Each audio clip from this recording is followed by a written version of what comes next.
Welcome student, lecture number 8 class 12th। जैसे आपको पता है कल हमने चैप्टर 2 स्टार्ट किया था। उसके अंदर हमने मोशन पढ़ा था एक पार्टिकल का, किसके अंदर?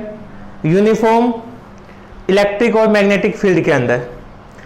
आज हम एक कॉम्बिनेशन दोनों का मिला के इंट्रोड्यूस करवाने वाले, एक फोर्स जिसपे क्या होगा, इलेक्ट्रिक और मैग्नेटिक फील्ड में जो एक पार्टिकल फोर्स एक्सपीरियंस करेगा, उन दोनों का सम अप यदि हम करें, उन दोनों को यदि जोड़ दे तो जो एक नया फोर्स बनता है, उसके बारे में बात करने वाले हम।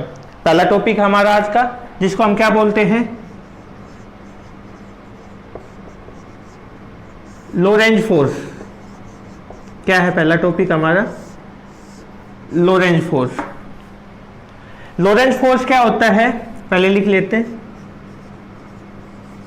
The force experienced bye A charge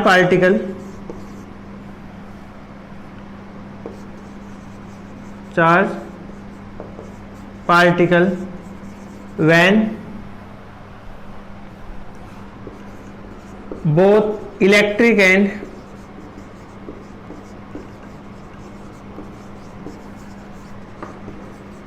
magnetic field are applied simultaneously।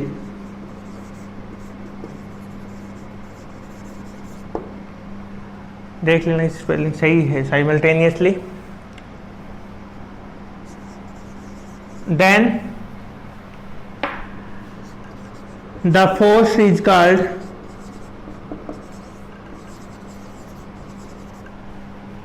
Lorentz force।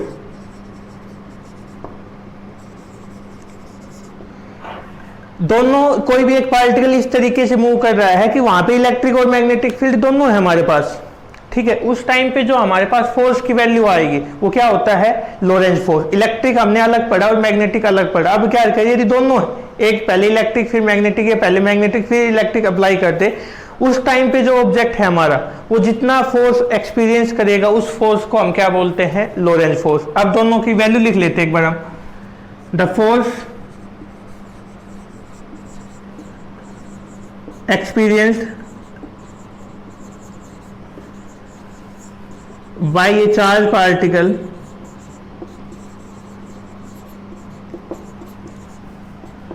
in charged particle Q in electric field E, vector मान लेते इसको, E is given by F is equal to QE। ये भाई F के नीचे जो E लिखा हुआ है, ये फोर्स इन इलेक्ट्रिक फील्ड को रिप्रेजेंट कर रहा है। ये रिजल्ट हमने कल भी निकाला था, पहले भी फर्स्ट यूनिट में भी पढ़ा हुआ है। सेकंड यदि हम बात करें, the force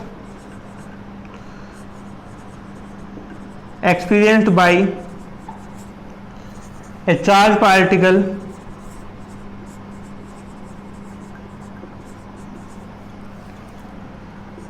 in magnetic field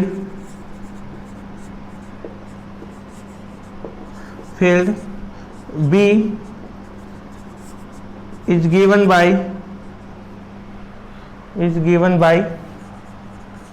F is equal to Q FM V cross B। आपको पता है ये V क्रॉस B कैसे आया है? क्योंकि हमारे पास F इज इक्वल टू किसके होता है भाई? Q VB साइन थीटा, और जब साइन थीटा को हटाएंगे तो क्रॉस प्रोडक्ट यूज करेंगे यहाँ पे, ठीक है। साइन थीटा को हटाने पे क्रॉस प्रोडक्ट आ गया हमारे पास। नेक्स्ट यदि हम बात करें, दोनों का सम करते हैं, so total force is F is equal to Fe plus FM QE plus Q into V cross B, ये फोर्स की वैल्यू आ गई हमारे पास, जो टोटल फोर्स जिसको हम लोरेंज फोर्स की वैल्यू होगी जो, ये इक्वेशन सेकंड हो गया हमारे पास। ये इक्वेशन अभी इसको थोड़ा मॉडिफाई कर देते हैं, Q कॉमन ले सकते हैं भाई दोनों जगह से, Q कॉमन ले लिया, E plus V cross B, ये किसकी वैल्यू आ गई भाई equation 3। Equation 3 represent here 3 gives the value of electric field, sorry, gives the value of Lorentz force, Lorentz force। ये था हमारे पास, क्या हमें लोरेंज फोर्स की वैल्यू निकालनी है भाई। लोरेंज फोर्स क्या होता है कि एक ऐसा ऑब्जेक्ट जो इलेक्ट्रिक और मैग्नेटिक फील्ड दोनों में से पास हो रहा है, ठीक है, इलेक्ट्रिक फील्ड में से भी और मैग्नेटिक फील्ड में से, उसके ऊपर उस टाइम पे जो फोर्स सप्लाई होगा वो हमारे पास क्या होगा, लोरेंज फोर्स। कल हमने दोनों फोर्स की वैल्यू पढ़ी थी, F is equal to q e और F is equal to q V cross B। ये मैग्नेटिक फील्ड में इलेक्ट्रिक में दोनों को जोड़ दिया, ये लोरेंज फोर्स की वैल्यू आ गई। क्यू कॉमन आ रहा था, कॉमन ले लिया, ठीक है। ये था हमारा आज का पहला टॉपिक। नेक्स्ट देखो,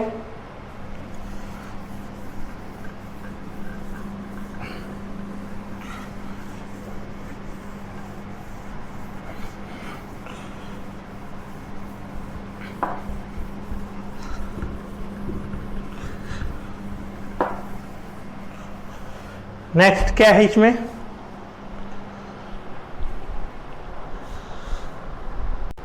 तो नेक्स्ट है भाई हमारे पास टॉपिक साइक्लोट्रॉन। अब ये जो टॉपिक है ये इस साल सीबीएसई ने तो सिलेबस में से हटा दिया है, ठीक है, लेकिन हरियाणा बोर्ड में से इस टॉपिक के बारे में अभी भी कुछ नहीं बताया गया है। यदि ये टॉपिक हट जाता है अभी, क्योंकि सिलेबस रिड्यूस करना बाकी है, यदि ये टॉपिक हट जाता है तो बहुत अच्छी बात आप लोगों के लिए, क्योंकि काफ़ी लेंथी टॉपिक। लेकिन यदि नहीं हटता है तो आप ये मान के चलो कि 5 मार्क्स के अंदर इसके आने के चांस पूरे। ये मत सोचना, यदि किसी को डाउट हो तो पुराने पेपर उठा के चेक कर सकता है कि साइक्लोट्रॉन आने की जो चांस है वो पूरे। अब बात करते हैं पहले कि साइक्लोट्रॉन होता क्या है। साइक्लोट्रॉन भाई हमने, चलो फिजिक्स को छोड़ो 1 मिनट के लिए, हम बात करें साइक्लोन सुने हैं आपने, समुद्री तूफान जिसको बोलते हैं, वो ऐसे गोल गोल घूमते घूमते ऊपर जाते हैं। मतलब क्या होता है, कोई भी पार्टिकल उसके अंदर फंस गया तो उसको घुमाते घुमाते ऊपर तक लेके जाता है, फिर दूर ले जाके फेंक देता है उसको। जैसे गांव में देखा होगा जब मार्च में या फिर हम जब फसल की कटाई करते, जिसको बम्बूलिया बोलते हैं हम, यदि लोकल लैंग्वेज एग्जैक्ट हम बात करें, जिसमें चीज़ ऊपर उठती हुई चली जाती, नॉर्मल कोई भी है वो उठता हुआ चले जाता, वो एक टाइप ऑफ साइक्लोट्रॉन है। कुछ उसी थ्योरी पे ये बेस करता है, इसलिए उसको साइक्लोन टाइप में, वही साइक्लोट्रॉन हमारा सेम भाई। अब इसका यूज हम कहाँ पे करते हैं, ये भाई हैवी पॉजिटिवली चार्ज पार्टिकल, जो पॉजिटिव चार्ज वाले पार्टिकल हैवी, उनको एक्सलरेट करने में हम इनका यूज करते हैं, ठीक है। जो साइक्लोट्रॉन है उसका यूज हैवी चार्ज पार्टिकल को एक्सलरेट करने में किया जाता है, ठीक है। कैसे करते हैं, किस प्रिंसिपल पे काम करता है कि भाई यदि हमारे पास कोई एक चार्ज पार्टिकल है, उसको हम ऑक्सीलेटिंग इलेक्ट्रिक फील्ड में हम बार बार रिवॉल्व करवाएं इलेक्ट्रिक फील्ड की मदद से, और किसकी प्रेजेंस में, मैग्नेटिक फील्ड की प्रेजेंस में, यदि हम उसको रिवॉल्व करवाते हैं तो वो क्या होता है, हाई एनर्जी स्टेट में शिफ्ट हो जाता है, उसकी जो एनर्जी है वो हाई हो जाती है। इस प्रिंसिपल पे ये काम करता है। थोड़ा अटपटा लग सकता है आपको करने में, लेकिन टॉपिक आसान है, कोई ज़्यादा दिक्कत आने वाली नहीं है इसको। तो देखो इसके अंदर थोड़ा बहुत लिख लेते हैं, आज शायद थ्योरी थोड़ी कम लिखवाई जाए क्योंकि टॉपिक लेंथी होने वाला है, 5 नंबर का टॉपिक है, तो आप समझ सकते हो कि टाइम ज़्यादा लग सकता है इसके अंदर, पर इंपॉर्टेंट है। यदि सिलेबस में रहता है तो आप ये मान के चलो कि 100% चांस है इसके आने के पूरे।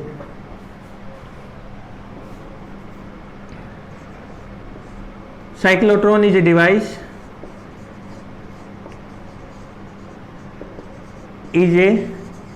device which is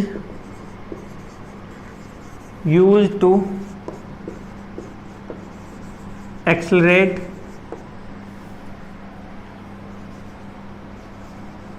heavy positively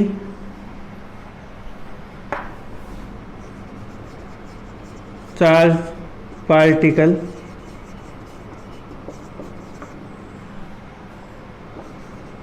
like proton etcetera. इसका जो प्रिंसिपल है, प्रिंसिपल जो है इसका, वो किस थ्योरी पे काम करता है भाई? It is based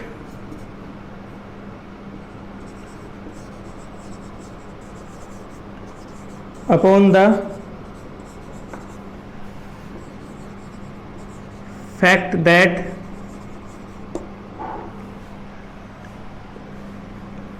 a positively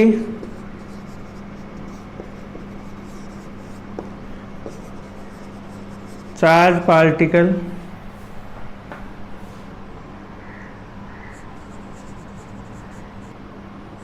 can be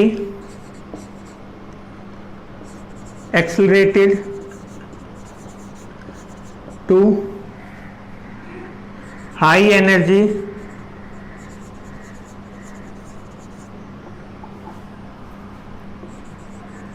by using small oscillating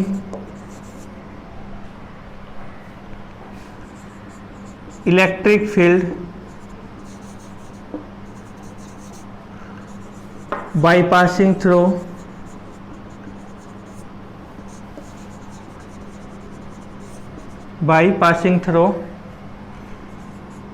electric field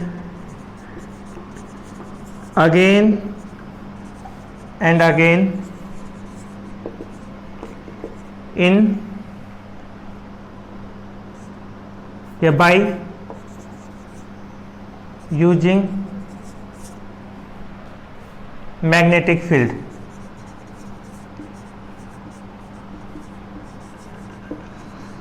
क्या कहता है भाई? कोई भी हैवी चार्ज पार्टिकल है ऑक्सीलेटिंग इलेक्ट्रिक फील्ड का यूज करके in the by using small oscillating electric field by passing, और जो किसके अंदर से पास करवा के, ऑक्सीलेटिंग इलेक्ट्रिक फील्ड एक अलग है, इलेक्ट्रिक फील्ड जो हम बात करें दोनों चीजें अलग अलग है यहाँ पे भाई, और इलेक्ट्रिक फील्ड अगेन, और मैग्नेटिक फील्ड है वो परमानेंट रहने वाले हैं यहाँ पे। यदि हम इसका कुछ डायग्राम बना के देखें एक बार,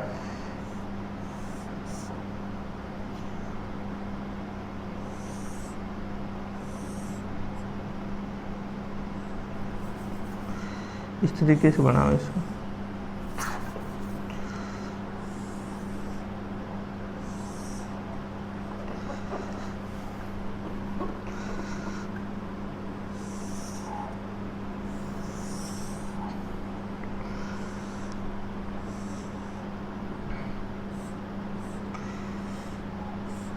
इस तरीके से होता है इसका डायग्राम, ठीक है। यहाँ पे हमने एक लगा दिया HFO, ये D1 मान लिया, ये D2,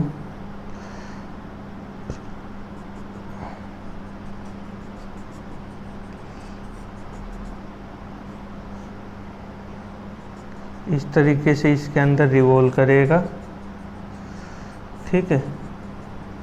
और यहाँ पे एक छोटी सी विंडो होती, ये देखो ये लगा दिया हमने, एक विंडो होगी हमारे पास, नॉर्थ और साउथ पोल हो गया। मैं इस तरीके का कुछ डायग्राम होता है साइक्लोट्रॉन का। इसके अंदर क्या होगा कि भाई दो है तो ये हाफ सेमी सर्कुलर, दो सेमी सर्कुलर डिस्क मान लिया हमने, ठीक है। एक हाई फ्रीक्वेंसी ऑक्सीलेटर मान लिया, परमानेंट मैग्नेटिक फील्ड देने के लिए नॉर्थ और साउथ पोल हो गया हमारे पास। इसके अंदर एक हमने विंडो लगा दी जहां से अंदर बाहर, विंडो खिड़की पता है आपको किस काम आती, उसके यूज में हम इसका यूज कर सकते हैं विंडो का। ठीक है, एक तो ये हो गया हमारे पास। तो इसकी कंस्ट्रक्शन आप लिख सकते हो, कंस्ट्रक्शन लिखने में मैं आपको ज़्यादा टाइम वेस्ट नहीं करने वाला, या फिर लिखवा दूं, चलो थोड़ा लिख लेते हैं।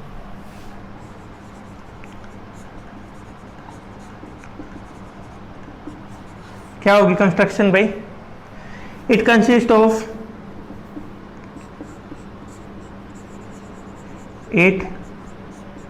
Of semi circular metallic disc D1 and D2, दो मेटेलिक डिस्क मान लिया हमने D1 and D2। A high frequency oscillator,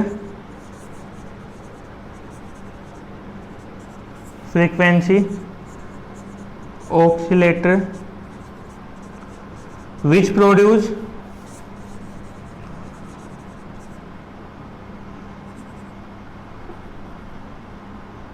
a frequency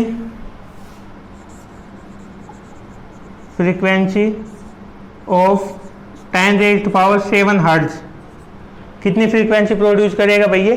10⁻⁷ hertz. A window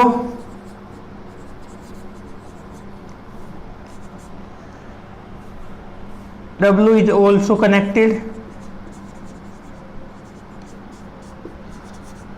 ठीक है, और permanent magnetic field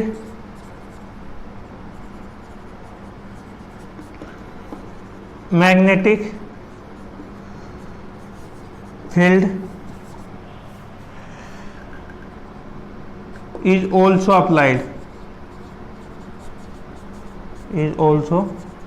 applied।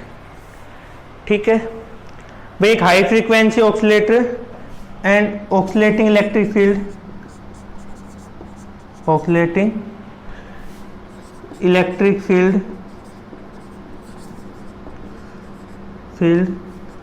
is produced by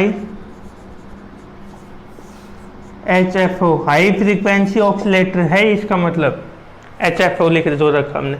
ये इसकी कुछ कंस्ट्रक्शन होती है। दोबारा देख लो एक बार, साइक्लोट्रॉन का प्रिंसिपल किस पे काम करता है भाई? कि जो हमारे पास हैवी चार्ज पार्टिकल है उनको एक्सेलरेट करने के काम आता है। प्रोटॉन ड्यूट्रॉन भी मान सकते हैं इसके अंदर, एक और लिख लो ड्यूट्रॉन। अब इनको एक्सेलरेट करने में ये काम आता है किस? अब इसका प्रिंसिपल क्या कहता है कि भाई यदि ऑक्सीलेटिंग इलेक्ट्रिक फील्ड का यूज करके इलेक्ट्रिक फील्ड में से बार बार पास करवा के और मैग्नेटिक फील्ड की हेल्प से यदि हम किसी ऑब्जेक्ट को मतलब रिवॉल्व करवाते हैं तो उस टाइम पे वो क्या होता है, उसकी एनर्जी है वो हाई हो जाती है, उसकी एनर्जी को हम इंक्रीज कर सकते हैं। इस प्रिंसिपल पे हम काम करते हैं। इसके अंदर कंस्ट्रक्शन इसके आपको बताई दी भाई, इस तरीके की शेप होती है, इसके अंदर इस तरीके से रिवॉल्व करते। ठीक है, रिवॉल्व करते और जब इसकी एनर्जी कंप्लीट हो जाए तो इससे इजेक्ट कर देते, बाहर आ जाता है उससे वो। ठीक है, उसकी एनर्जी इंक्रीज हो जाती। ये था इसके अंदर।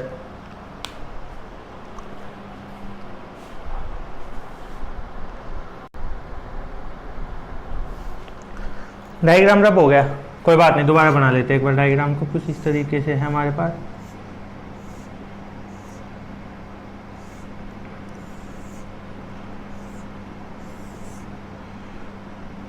ठीक, अब ये D1 मान लो, ये D2 मान लो। इस तरीके से रिवॉल्व करता है पार्टिकल। अब वो रिवॉल्व कैसे करेगा वो बताना हमें। W विंडो लगा दी हमने, नॉर्थ और साउथ पोल। एक हाई फ्रीक्वेंसी HF और लगा दिया।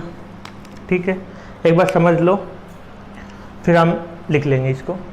समझना क्या है इसके अंदर भाई कि हमारे पास शुरू में हमने क्या मान लिया, D1 नेगेटिव है और D2 पॉजिटिव।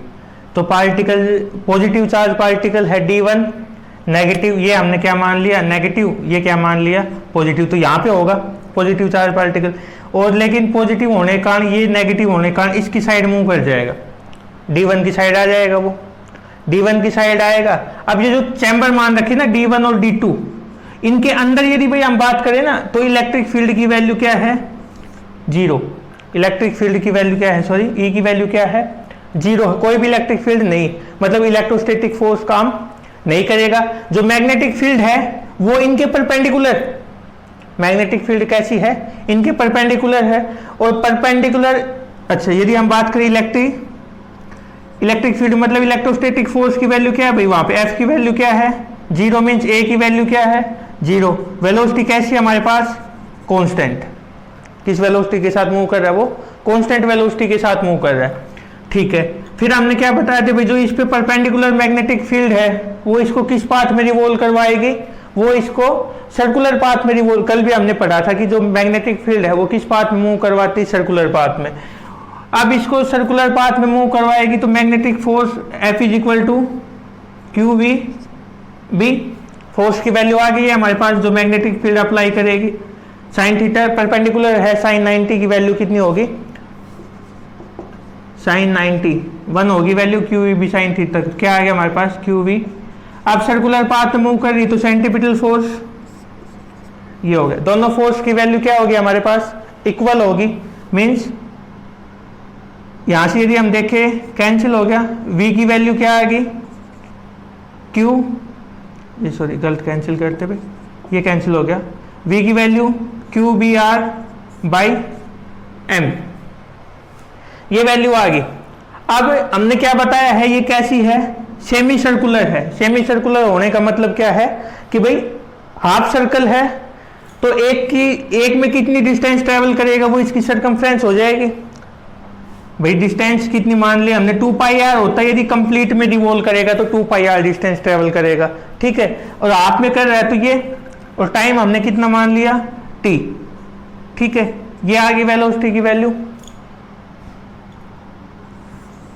ये आ गया हमारे पास, ठीक है। कितनी, यदि यहां से टाइम पीरियड की वैल्यू निकालेंगे तो कितना आ गया, πr बाई v की वैल्यू है हमारे पास, पुट करो, πr अपॉन QBR और M, तो ये दोनों R से R कैंसिल, देख लो एक बार, QBR नीचे, हाँ ठीक। क्या आई वैल्यू टाइम पीरियड की, πm अपॉन QB, ये आ गई टाइम पीरियड की value.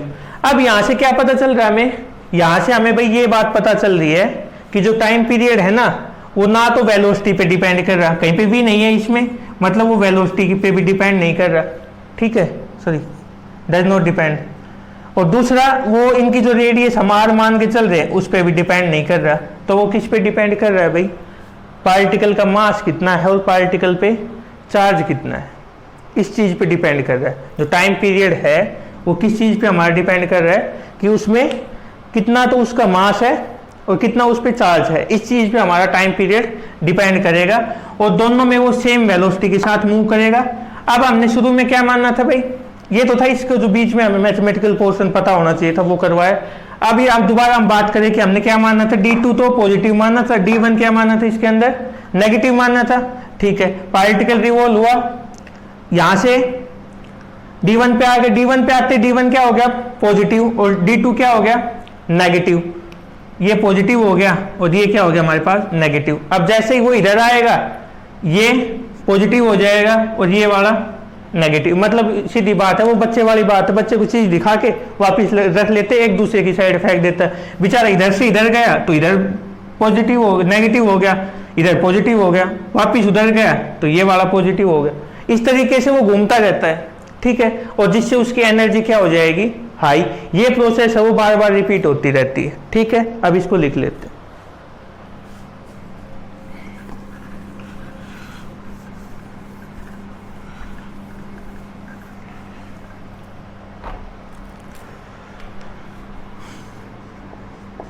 let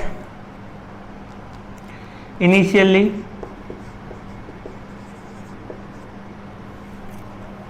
D1 is negative and D2 is positive. शुरू में हमें क्या बताया गया है, D1 तो नेगेटिव है और D2 क्या है हमारे पास पॉजिटिव, और जो ऑब्जेक्ट है वो रिवॉल्व करना शुरू करेगा भाई। So the charge particle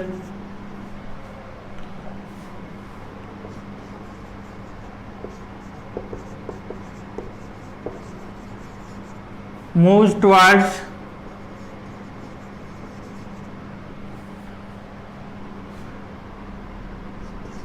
D1। Negative positive charge है तो किस साइड अट्रैक्ट होगा वो D1 की side. So now D1 become positive and D2 become negative. ठीक है, होगी ये चीज। अब हम क्या कहते हैं इसके अंदर, hence electric field inside the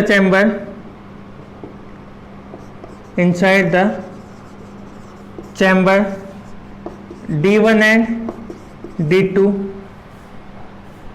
is 0, so electrostatic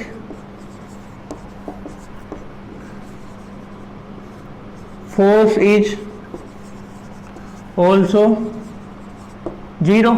जो इलेक्ट्रोस्टैटिक फोर्स होगा हमारे पास उसकी वैल्यू भी क्या होगी 0। ठीक है, so the particle will move with a constant velocity। किसके साथ मूव करेगा पार्टिकल भाई हमारा, कांस्टेंट वेलोसिटी के साथ मूव करेगा, वेलोसिटी में कोई भी चेंजमेंट नहीं आएगा। ठीक है, and particle moves with the effect of magnetic field which is acting perpendicular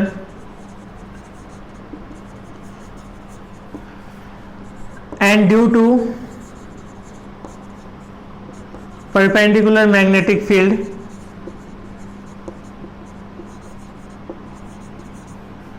the particle start moving in circular path। किस पाथ में मूव करना शुरू कर देता है भाई, वो सर्कुलर पाथ में मूव करना शुरू कर देता है। अब जब सर्कुलर पाथ में वो मूव कर रहा होता है तो उसको जो सेंट्रीपिटल फोर्स है, so we can say that जो भाई मैग्नेटिक फील्ड के कारण जो फोर्स होगा, क्या बताया था मैंने, F is equal to q v b, क्योंकि साइन कितना है यहाँ पे, theta is equal to 90 sine 91, ये है हमारे पास। ठीक है, ये आ गई फोर्स की वैल्यू। ठीक, अब जो सेंट्रीपिटल फोर्स था q v b is equal to M v square by r, यहाँ से वैल्यू निकालेंगे तो v कैंसिल हो गया, v is equal to q b r upon m. ये वैल्यू आ गई, किसकी वैल्यू है भाई, ये वेलोसिटी की। एज द पार्टिकल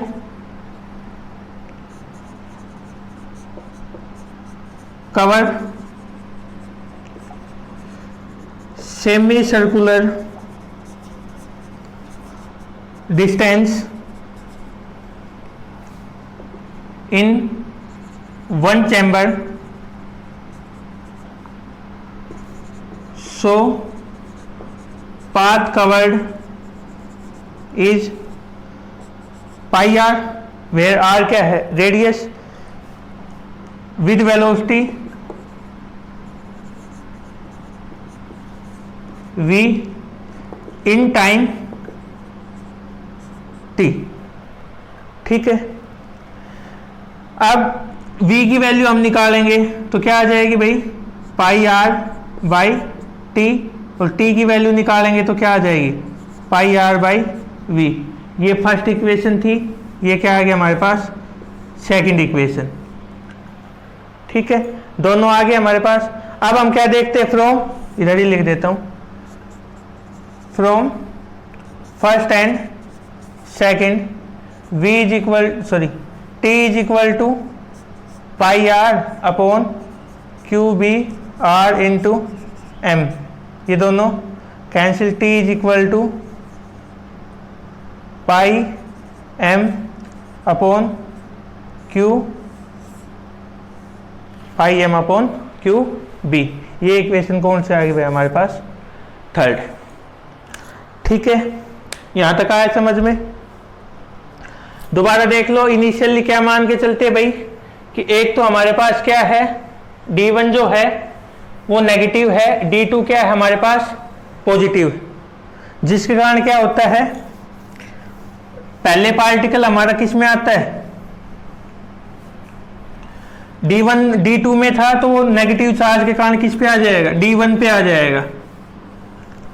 ठीक है, और इसमें हम क्या देखते हैं कि इलेक्ट्रो, दोनों जो चैम्बर हमने कंसिडर किए हैं, दोनों के अंदर क्या होता है कि इलेक्ट्रिक फील्ड की वैल्यू जीरो, अंदर की बात कर रहा हूं मैं, बाहर नहीं, अंदर, अंदर इलेक्ट्रिक फील्ड की वैल्यू क्या है, जीरो। ठीक है, इलेक्ट्रिक फील्ड की वैल्यू जीरो है तो वो रिवॉल्व किसके कारण करेगा, मैग्नेटिक फील्ड के कारण, जो परपेंडिकुलर एक्ट हो रही है, मतलब थीटा की वैल्यू 90 डिग्री होगी हमारे पास। थीटा 90 होने के कारण वैल्यू जो आई थी फोर्स की वो हमने यूज कर ही ली, सेंट्रीपिटल फोर्स में रिवॉल्व करना शुरू कर देगा। अब जो टाइम पीरियड है ना भाई, clearly from equation third we find that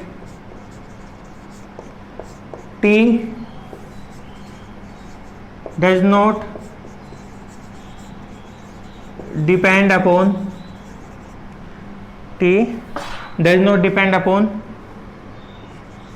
radius and velocity of the, velocity तो किसकी है, पार्टिकल की, और रेडियस किसकी है भाई हमारे पास, चैम्बर की, ये जो सर्कुलर है। ठीक है, it depend upon mass and, क्योंकि इस इक्वेशन में कहीं पे भी वैल्यू नहीं आई है वेलोसिटी और रेडियस की, क्यू और वी की वैल्यू कहीं नहीं है, mass and charge of the particle. ठीक है, तो ये चीज ध्यान रखनी है। और this time T is half of total time T for a complete revolution. ठीक है, ये था एक। दूसरा यदि हम बात करें, as now particle is in chamber D1, so D2 become negative and D1 become positive। ठीक है, now the particle start moving towards d2 and this process repeat again and again. This process repeat again and again. और इससे हम क्या देखते हैं, and finally the particle accelerate to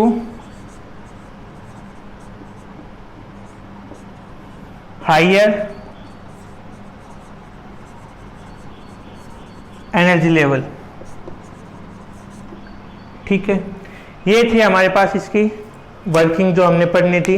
अब इसके अंदर भाई कुछ मैक्सिमम, कुछ इसके पॉइंट है जैसे मैक्सिमम एनर्जी से रिलेटेड, वो हम डिस्कस कर लेते हैं इसके बाद। देखो आसान है, आ गया होगा शायद समझ में।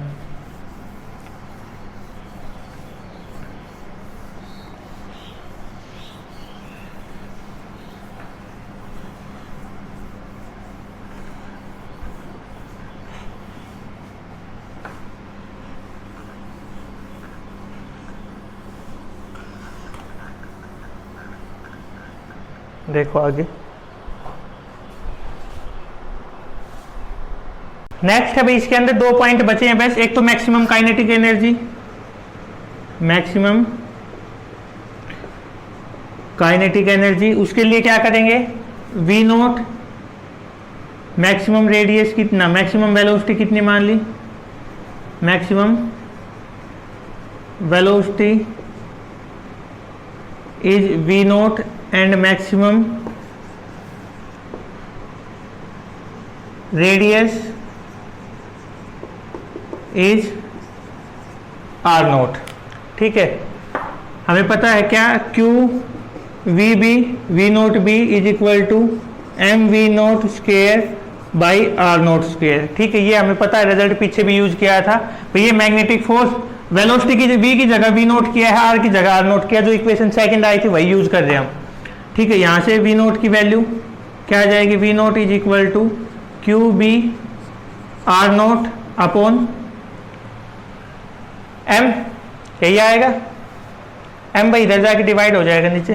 काइनेटिक एनर्जी का क्या फॉर्मूला होता है, kinetic energy half m v square, यही होता है। वी की वैल्यू पुट करवाओ, 1/2 q square b square r naught square upon m square, और एक एम ये हमारे पास, एम से एम कैंसिल, क्या आ गई, q square b square r naught square upon m. ये तो आ गई काइनेटिक एनर्जी की वैल्यू जो हमें इसके अंदर फाइंड आउट करनी थी। ठीक है, अभी स्पीड थोड़ी इसलिए बढ़ा दी है, लेक्चर लंबा होता जा रहा है तो थोड़ा जल्दी कर लेते हैं। अब यदि बात करें हम किसकी, फ्रीक्वेंसी की, साइक्लोट्रॉन की फ्रीक्वेंसी की यदि हम बात करें तो क्या होगा भाई, हमने बताया था जो स्मॉल टी होता है हमारे पास वो क्या होता है, हाफ होता है इसका। इसको हम ये लिख सकते हैं, या टी को क्या लिख सकते हैं, इस तरीके से लिख सकते हैं ना। ये इसकी वैल्यू हमने निकाली थी क्या, पाई एम अपॉन क्यू बी, ये निकाली थी। ये तो टाइम पीरियड की वैल्यू आ गई हमारे पास। और फ्रीक्वेंसी क्या होती है, 1/t, मतलब इसको उल्टा कर दो, क्यू बी अपॉन 2 m हो गया। ये फ्रीक्वेंसी की वैल्यू, सिंपल फॉर्मूला है, कल भी यूज किया था हमने। अब यदि हम बात करें एंगुलर फ्रीक्वेंसी, ओमेगा क्या होता है भाई, 2 न्यू, 2 इंटू न्यू की value q b upon 2 m, ये दोनों कैंसिल, omega is equal to q b upon m। ये क्या हमारे पास, एंगुलर फ्रीक्वेंसी। सिंपल है, कुछ भी नहीं करना, ये वैल्यू हमें पता ही है। भी पहले ये मैग्नेटिक फोर्स, ये सेंट्रीपिटल फोर्स, v की जगह v नोट किया है, r की जगह r नोट किया है, वैल्यू निकाल लिया हमने। Kinetic energy half m v square होता है, तो हाफ एम इसका स्क्वायर करवा के लिख दिया, काइनेटिक एनर्जी की वैल्यू आ गई। सेकंड हमने क्या किया भाई, फ्रीक्वेंसी की वैल्यू टाइम पीरियड का, ये तो ये जो टाइम पीरियड हमने बताया था कंप्लीट का हाफ होता है, ये वैल्यू लिख दी, t is equal to 2t, t की value equation using equation third का यूज करके हमने टी की वैल्यू लिख ली, ठीक है। ये फ्रीक्वेंसी, इसका एक थोड़ा सा पोर्शन बचता है लिमिटेशन इसकी, वो हम नेक्स्ट लेक्चर में डिस्कस करेंगे। Thank you.